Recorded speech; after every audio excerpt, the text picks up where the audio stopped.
Connor, this is the first time we've done an interview in the gantry at Park Hall. This is your office come home match days. Yeah, my little office. Needs a bit of a tidy, but yeah, my little office. I like it up here.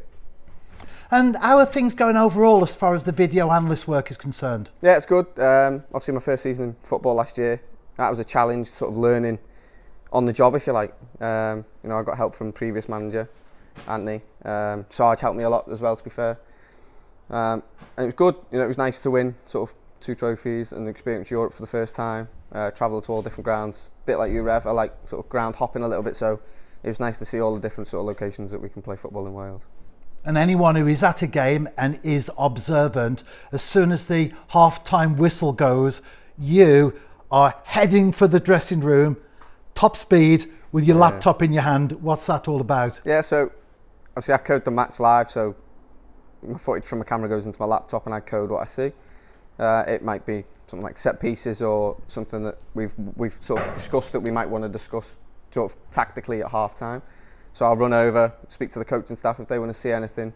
I've got it ready to go, and then we may or may not deliver to the players to sort of influence what happens in the second half, or hope to influence in the second half.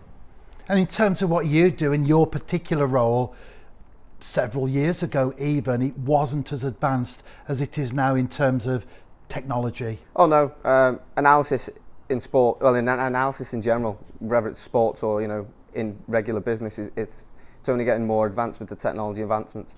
In sports, obviously that's having a byproduct effect that technology is becoming more and more common. There's things that we don't have at TNS that you may find in international football. It's way beyond the things that we use in here, but essentially if you've got technology and you can find a way to use it and adapt it. So we've been using a drone recently to record obviously sessions from a bird's eye view, which gives you a wider angle view of the football. And that's just an introduction of the things that we'd like to introduce, but a lot of the time it's just sort of getting there and getting it in place.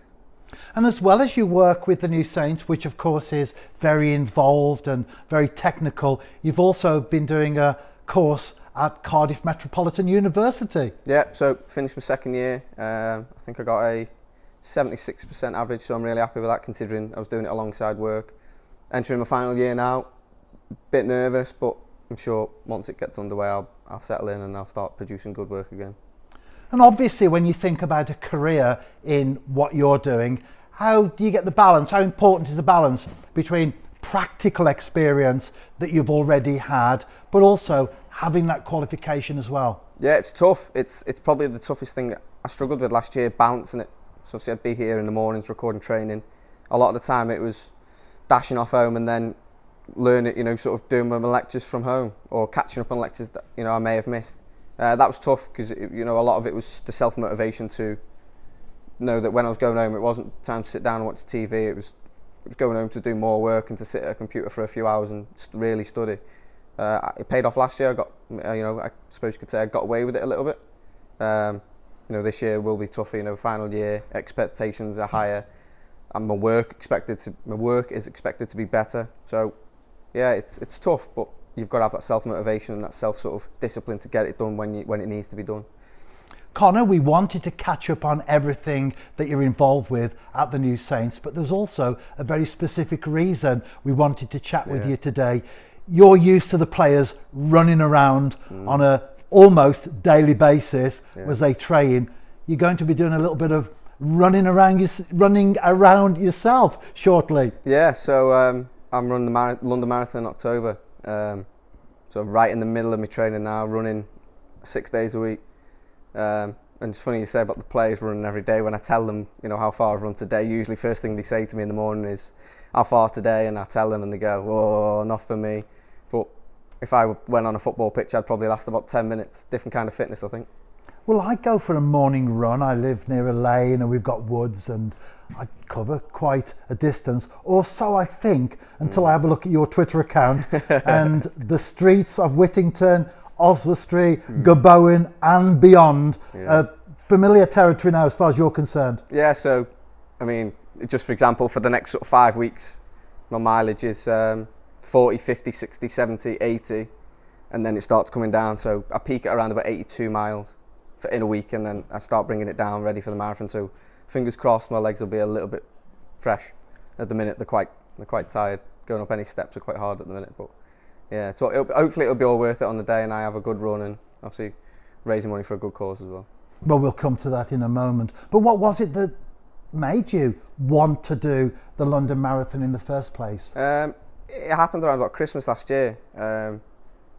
I've always I always wanted to start running mainly for my mental health, just to sort of keep myself sort of in check and sort of without losing the plot, if you like. So I thought I'll start running. That was around about Christmas last year. Made the decision that I was going to start running, and then I think around about middle of January, I knew that I've always, previous exercise I've done, I knew I'd always lose motivation. So I wanted a goal, a target.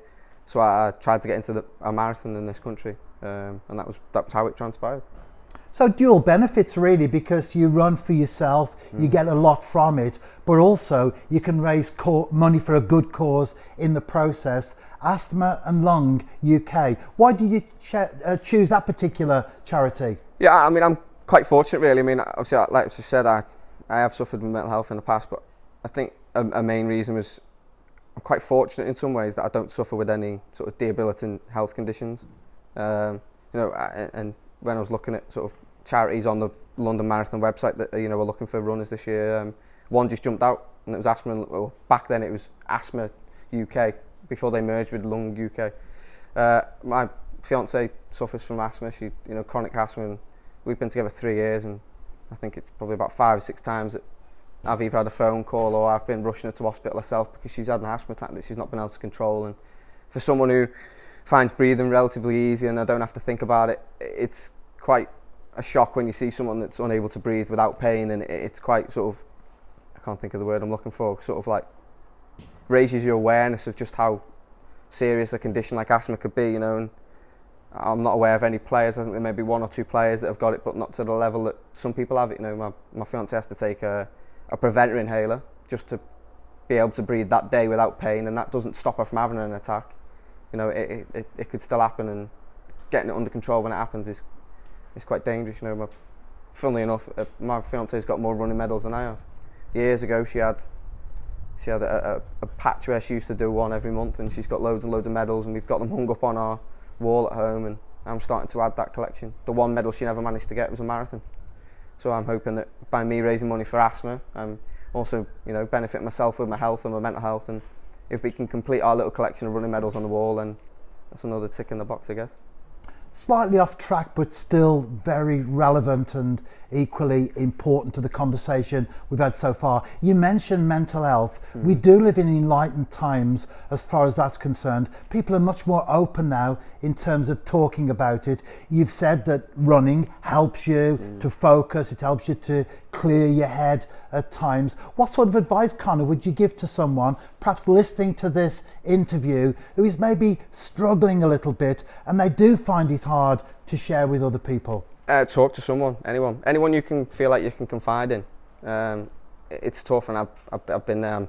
I still have days now, but I think it's really good now that there's more awareness, particularly for men. It's a massive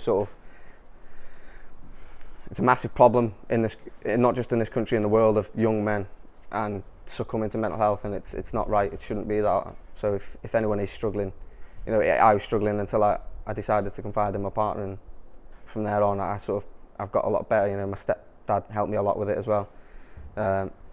It just takes that one conversation, and once you've had that one conversation, it just takes a little bit off, and then you just start working at it and chipping away at it. Go and see a doctor, go and get a little bit of help, and just sort of really acknowledge that you've got a problem. It's not a bad thing. In this day and age with social media and things like that, it's becoming more and more common that the things we see online, we compare ourselves to people online, and you shouldn't. Everyone's their own individual, and everyone has their own flaws and sort of strengths. It's really important that you don't dwell on things, and if you've got someone that you can talk to them, and if you haven't, go and speak to a doctor, because I guarantee that they will be able to help. They will find the relevant professionals that you need to speak to. Fantastic advice there, very inspirational. Finally, you're running the marathon in London the first week in October. How can people get behind you financially? Yeah, so I've got a Just Giving page, which I'm sure we'll sort of link to at some point. You can go on there, you can donate anything you can if you're able to. Obviously, I'm not expecting people to donate if they can't.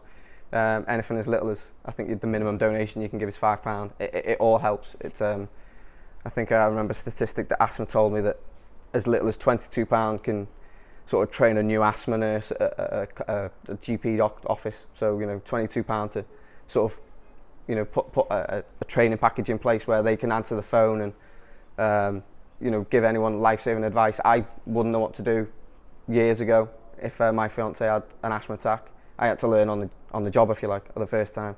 Whereas now, if anyone in the club has an asthma attack, I'm a bit more well versed, if you like, at knowing how to cope with it and how to sort of help them get control of their breathing, because sometimes they can't do it themselves. And if it's a case of someone sees someone having an asthma attack and can phone, and you know that nurse on the other end of the phone can sort of talk them through how to get that person comfortable and sort of in a position where they may be able to control the breathing, and if not, you know, contacting the ambulance authorities.